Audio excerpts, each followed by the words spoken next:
These are fantasies, fantasies, I returned vehemently. Right sense, with its feeling for reality, can make nothing of them. Moods like these are fit only for fatalists who lack the will, energy, and power to command their own destinies. Such men have never known the privileges and never felt the characteristics which make up the Roman.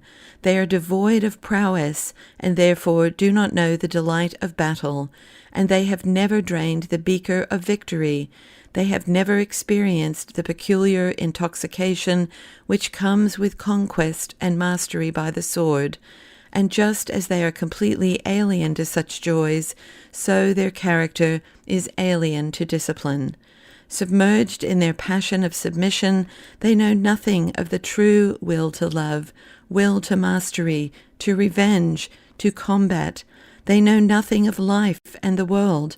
How then should one of them render judgment? This people has been content to accept as its lot the sands and rocky hills of its tiny country. Earth is niggardly to them, so they lift up their eyes to the heavens and dream of a life above the clouds. What have we Romans to do with such things? Are our national heroes not enough for you?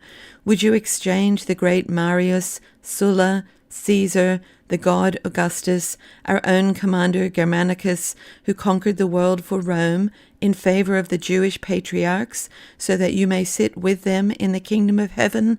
I ended up jestingly. But he answered me in full earnestness. The achievements of our heroes? Who can number them? They have planted the Roman eagles at the extremities of the world.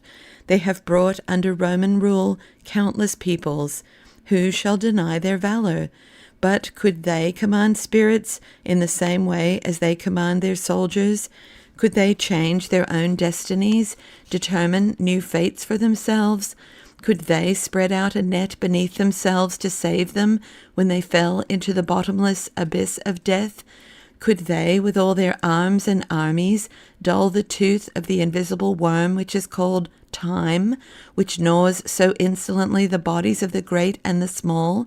Or could they, with all their valor, conquer for themselves a single day, a single minute of time beyond their share, or demand as war tribute one more breath than had been assigned to their lives?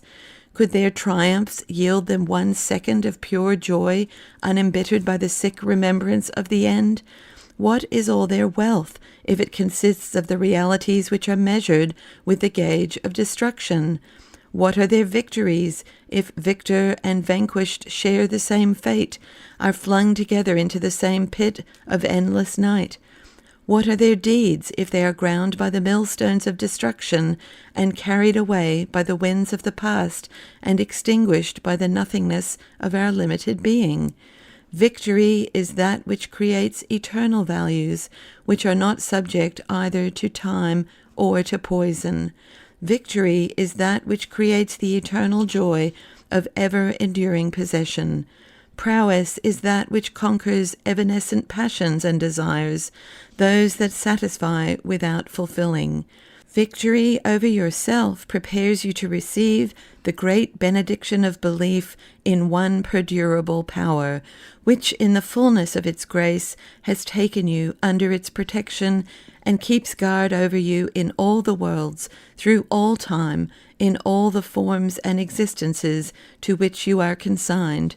Oh, then they may crush my bones, my blood may run out on the battlefields of life.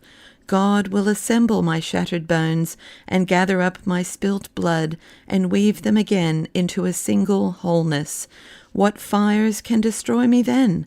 What wars can prevail against me? I am the eternity in him. Only one kind of might can give me ultimate victory, the might which comes from fellowship in the union which the only eternal divinity has set up with man. And no one can assure me of fellowship in this union if I do not find it in the faith of the barbarians over whom we rule, the Jews. I was staggered by this speech. I took my friend's hand. I said, "Centurion, what ails you? To whom do you belong?" "Cornelius, you will not understand me. You are blind, and you will not see. I feel that something is being born in me. A door is opening for me, and you cannot pass through it. The name of that door is faith. I said no more to him. I saw that he was a lost man.